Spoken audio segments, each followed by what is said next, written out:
Well, let's start where things finish, because when it came to Nashville, it seemed like, while it was super duper close, technically speaking, once you got up that bridge, Derek, like, it's a lead you never relinquished. What was sort of your mood through particularly that back half of the leg, right? Where, like, certainly people are within earshot and eye shot, but you also know at the same time, like, we're in first. This is actually happening. We could win $1 million. That thought ever coalesce for you two?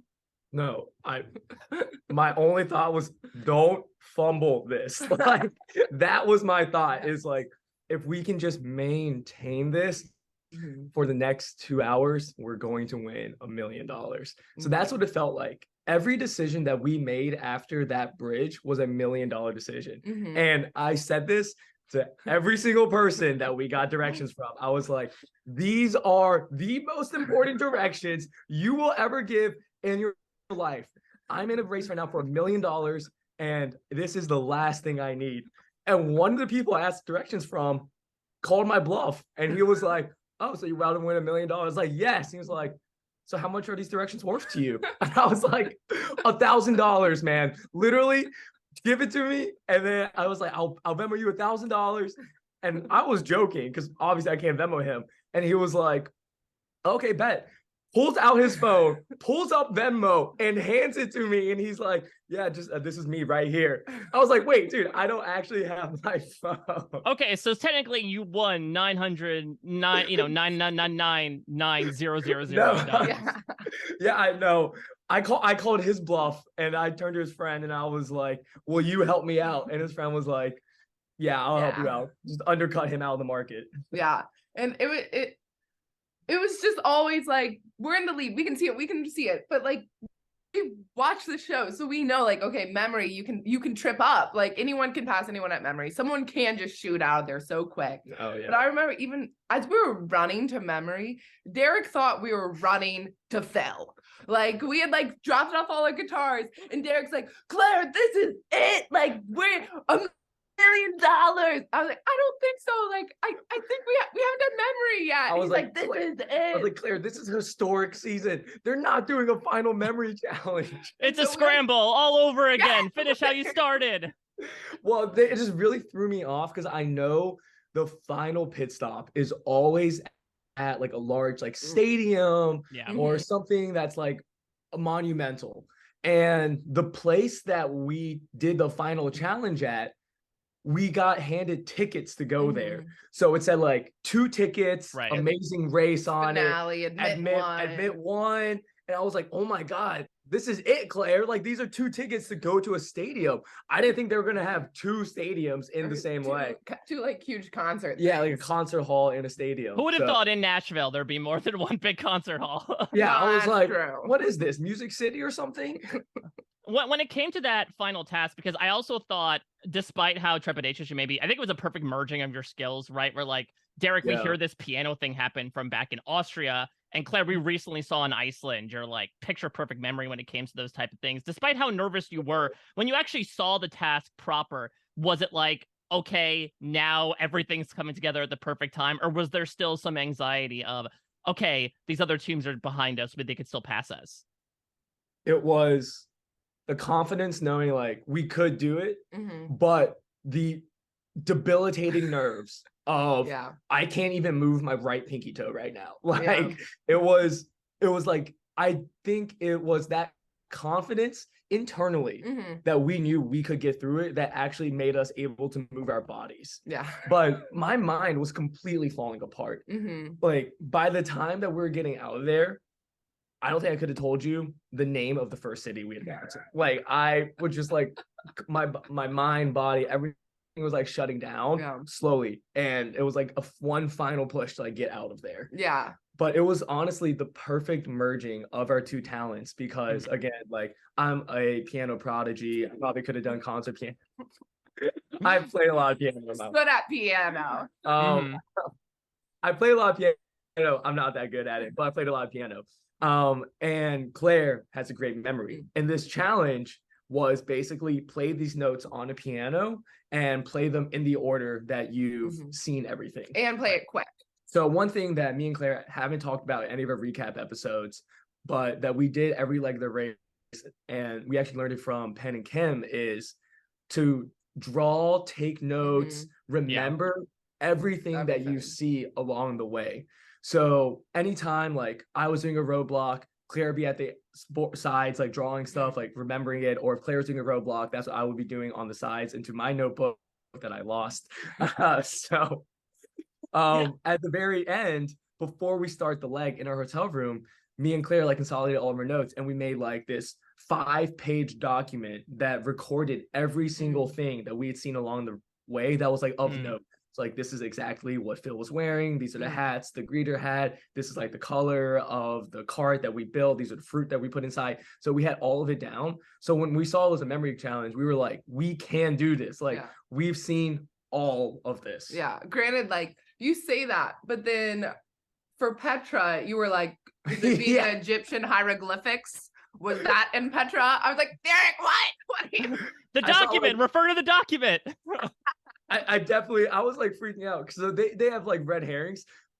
This isn't even a red herring. It was just wrong. Yeah, entirely like, different fish. Yeah. Entirely different. This was like a whale. And I was like, oh, that might be it. It was the pyramids of Giza, like straight up. It was just a straight up pyramid. I was like, sand? You were like, Claire, this is Petra. She's like, that's not Petra. Well, I think, though, this is a great culmination of this general attitude that you had, right? Of like, we may not be the fastest. We can outthink them. We can out-strategize them. I mean, that really culminates in that bridge roadblock where I know you had been talking about front-loading the roadblocks with Claire, much to your, vocal cord chagrin in Austria, so that Derek can do the physical stuff later on. Also, when it came... My ear chagrin. Let's talk about that. Like, someone had to listen to it for hours and hours on end. Yeah. So when it came to that, though, obviously this was a plan that you would come in and something you had executed throughout. Were you surprised at how effective it was, considering that obviously there's a difference between a preseason plan and then executing it actually when 1,000%. Okay. Thank you. Because hindsight 2020. Yeah, hindsight. In the moment, the best thing we did. We didn't know how many roadblocks there were going to be. We don't even know if there's going to be a final roadblock. Yeah. So like we could have showed up and they could have said like, these are all challenges, and you just do these challenges, and then like one partner does one, the other partner does the next. Yeah. So like we were making a bet, and the bet completely paid off, but we had no idea going along the way like if this was actually going to work. Like I wasn't really sure if I was ever going to get the opportunity to do like my 6th roadblock, or if we're going to show up and it was going to be like, okay, nope, it's just going to be like draw straws. And then like the first partner does one, the next partner does the other. So the fact that I was actually able to do the bridge challenge, I think was huge for us. Yeah. And the fact that like the last 2 were just physical height. Yeah. Like the last 2 roadblocks. Like, and what we bet on was what it was. Yeah. Right. Imagine if we show up and it's like, okay, now Derek, you're gonna do the piano challenge by yourself. Challenge. I was really nervous about that going in, because it's like this robot could be anything, and so we were really training Derek for memory. But yeah, because all the rules said like no one can do more than 6, so you have no guarantee, like Derek said, at anything. No. Hindsight, fantastic, great job. Like maybe they'll change it. I mean, I think that's like all of these shows, like you can learn a pattern in these shows and use it for your benefit. Yeah. And I'm like, they love us. But it's not like guaranteed though. Like, yeah, of course. If we were just like betting, it was more likely it was going to be a physical or heights challenge at the end. But we had no idea. Like it easily could have been something else. And it's like just completely at the whim of what production does at the beginning of the season. And we were just betting on past precedent, but no idea. Yeah. When it very fun that it paid out though. Oh, I mean, listen, it's $1 million payout, quite literally. When it came to strategy, obviously you two come from the environment of competitive reality TV, right? That's based within strategy, interpersonal strategy in particular. Obviously, there's like no U-turns that existed on this race, but we saw a couple times that you were helping other teams. I know Marcus was very upfront with me being like, oh, these other teams were trying to box us out at certain points. I mean, how true was that statement? Were you trying to look at your competition and be like, how can we cooperate with other teams to try to get at our biggest threats? Or was it much more so put our heads down and run our best race? So I remember, this is a little bit of a side, but at the start of the season, before the season's even started, we're all sequestered in hotel rooms. We haven't even met the other teams. We all get called down to like a meeting area. and they read us off the rules of the game. We're all standing in a circle, wearing masks. We can't talk to anyone, but we can like see people's faces.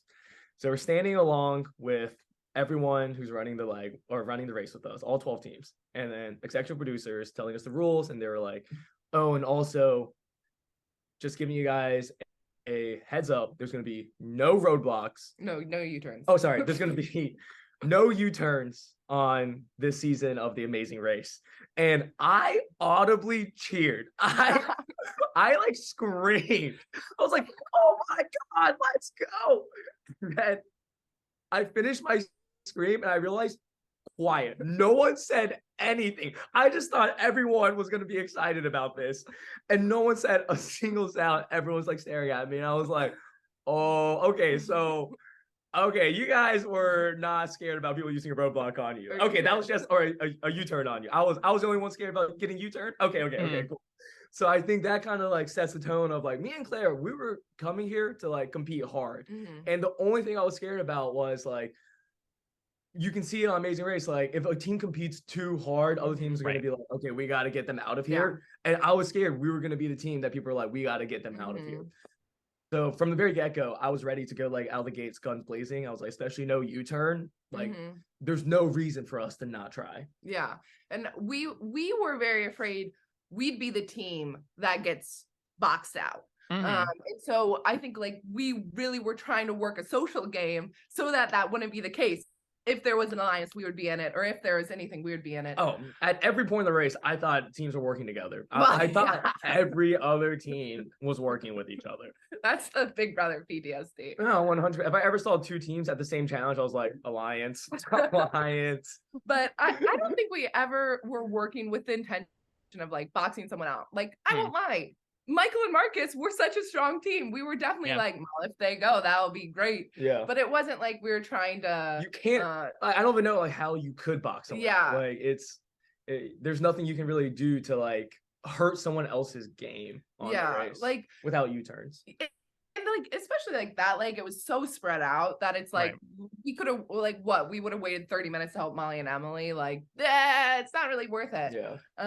But that's what I'd say. Well, when it comes to guns blazing, I mean, you do finish in first place on that first leg. And then the next two legs is when you kind of like hit, I would say, your biggest slump. And it's interesting, Claire, it's not until you end up getting your next first place finish in France that I think you say we were kind of pessimistic about our chances of doing well until this happened. So like, start me through that emotional journey. First, how surprised were you that you ended up finishing first on the first leg? And then how surprised were you subsequently when you end up immediately sort of, I wouldn't say cratering out, but definitely hitting your low point in the race right after that? Go ahead. No, getting first in the first leg, we never thought that was gonna happen. Like we had prepped, we had trained, but I was like, there were 12 teams here. Like I chugged a beer on the first leg. I was like, Claire, we're not in first place. Let's relax. Like, hey, look, this guy's offering us beer. I'm just gonna chug this really quick. Like, we had no idea we were in first place. We hadn't seen any other teams the entire time since we left Roll. And so actually getting the first was like, oh my gosh. But Phil called us cocky in our like in a preseason, recap.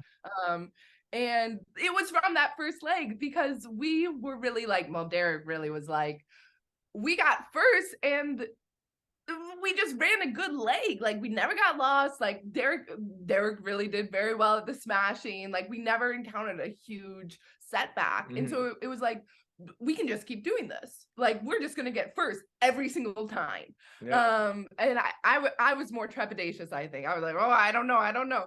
And then to go the next leg, really falter. At one point we're in 10th. And bounce back up to 4th. I think that was even though we got 4th, which is amazing, it was still like, but we're at 10th. We fell from 1st to 10th. And so it was like, okay, yes, we are going to run into issues. We are not like the perfect Amazing Race team. And then to go in the next leg and like, okay, now we're in the bottom half. It was very demoralizing, I would almost say, of like, wait, how were we so good that first leg? And now like, well, I'm really doing a lot of the roadblocks. It's not going so well. And that was a huge blow to like, how I like my morale or like, you know, how I was feeling about myself. I think we were both getting very frustrated with each other. But we knew that wasn't where we wanted to be. And so after Dom, we really were like, let's actually be critical and really evaluate what are we doing wrong? How can we fix this? I had started getting a little bit more confidence because like I started doing okay at challenges. Yeah. Like our lowest point was after the Ducati roadblock, like on the drive to go to Florence. I remember at one point I was thinking, I was like, I don't think we can even like win this race. You weren't thinking it. You said it. You said it to me. You said, I don't know. I don't think we can win this, Claire. And I was like, how dare you say that? Like, what? Why like, would you say that? My mindset going onto the race was Claire is going to be the one that's like carrying the team and is good at roadblocks. And when I was like, okay, our best person can't even like beat the other teams, I was like, how are we possibly going to be able to beat these other teams if like you are our secret weapon and we're still losing? And I was like, okay, like what hope do we have? And I think that changed when Jordan came around and we were running Petra and we hit the slide puzzle.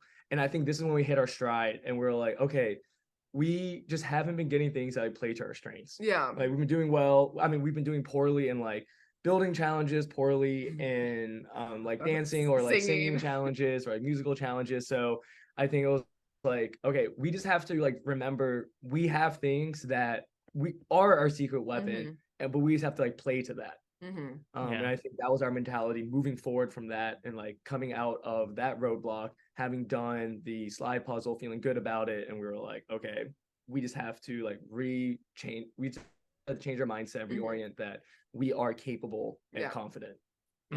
What is wild to me is that by the time you ended up finishing the race in real time, it had been a little less than a year that not only had the two of you been together, that you had even met. And it's something we don't really experience on the race. I know that you explicitly said, I don't know if you watched the finale yet, but you do say like, we didn't know how well we would do when we got on the race, just because this was a test of a relationship that I think, while you two obviously have a lot of trust and love for each other, is fairly new in the grand spectrum of things, especially compared to other teams. So when you look back on it all, it's a lot of validation, but like, how did this factor in, I would say, to like the state of your relationship, considering, again, despite the fact that it is so new in the realm of you two, let alone knowing each other, 100%. I mean, going on the amazing race together is like an ultimate eternal bonding process. Oh, 1000. Yes. I remember at the start line, Molly and Emily stepped forward and they were introducing themselves and they were like, this is my sister, Emily, and she's my twin, but I actually didn't meet her until last year. And this is only our 12th time seeing each other. And I was like, this is me and Claire's 11th time seeing each other. Okay, we actually know each other less. All right, let's get that mixed up. Okay, all right. We're basically new friends. Strangers. Yeah. And that's like, you know, we started the race. And we've been dating for like 8 months, like almost like a year. Right. Like coming out now. I said this to like Sharon right before. When we started the race, I had unfounded confidence in our relationship. Illusions of grandeur around like how strong our relationship was. And as soon as we started, I realized, oh no, this is not cement for our foundation. This is like, okay. This could go downhill. Right. I think we both realized that. Yeah. We're like, oh, this could not go well, potentially. Like, and then so that's kind of like the lowest point. I was like, wait, like we had some like serious cracks in our foundation. But the great thing about the race is you can't leave the room without your partner. So like you really have to work those out and figure out like, okay, what are the different things that like we need from each other? How do we like communicate best? And you have to like answer all these questions that I don't think a lot like, and I'm not saying that other couples, I'm saying like me and Claire, like these aren't things that we like talked about or like, we thought we had talked about, thought we had the answers. We did not have the answers. So the race forced us to like break through on some of those things. And coming out of the race now, we have like the foundation that I thought we had, but it's not quicksand anymore. It's actually set and it's cement until we go into the race again. It becomes quicksand. And then Yeah, I think that it really like it is such a cliche of like we're using this race as a test for our relationship. Yeah. And I was like, well, I didn't think Yeah. that would be the case, honestly, going on. Like I told people, I said that. Like I said it in interviews or whatever. That was kind of like our thing because we were like, I don't know why the race would want us on. Like, Yeah. we're just like not. We're just like a really random couple, and like we just started dating. Like we don't have that good of like a story with each other. Like we feel like very normal people at all times. Like I know we're like reality romance, but like we're just very normal. So me and Claire were like workshopping like, okay, what can be like our story, like our pitch of about us, and we're like, okay, let's say like we're using this as like an experience to like build our relationship up as like a test, as a crucible for ourselves. And I remember like every interview we had, that's what we said. We're like, we're doing this as like to test our relationship, to like grow. And I'd be saying the words, but in my mind, I'd be like, what does this even mean? Like, what is it? Like, what? I'm like, well, we're just gonna ace the test. Like, it's gonna exactly. be You're just gonna like repeat back what they want to say, but then the fiction becomes reality, right? And the It truth literally manifests did. It actually did. Yeah. Yeah, you can fail the test. I said it on the pit stop. I was like, yeah, this has really shown me a lot about our relationship and show me that we will encounter hardship, but like at the end of the day, we can solve it together. Yeah. Yeah. And what's amazing is I think from our own fan perspective, I mean, luckily, like you talked about, your story was largely told off camera from your own relationship perspective. And so I think this was an opportunity for all of us to see not only the two of you as individuals, but as a team. And I mean, coming among the throngs of people that have been absolutely delighted getting to watch you not only get a second/third chance at reality TV, but so entertaining, so much fun. I think the way you two encountered the race, which obviously was very high stakes, but like with the senses of humor that you do, again, I very much vibe with, and it paid off in many ways. That not only are you leaving with $1 million minus perhaps $1,000 for that one guy, but also this new sense of, I think, respect and admiration for each other. It's awesome. I'm so happy for you both that not only did this seemingly random couple get the chance to come onto the race, but that you left with so many things and also got an opportunity to show us who you were too. Obviously, you make each other incredibly happy, and you make us happy by making each other happy. In a manner of speaking. So, and like, just know, my goal was always to make you happy, Mike. I Claire knew it. was like a nice actor. Yeah. All right. Well, I'm glad that I'm first on that vision board. Just don't lose that notebook, and we're all good.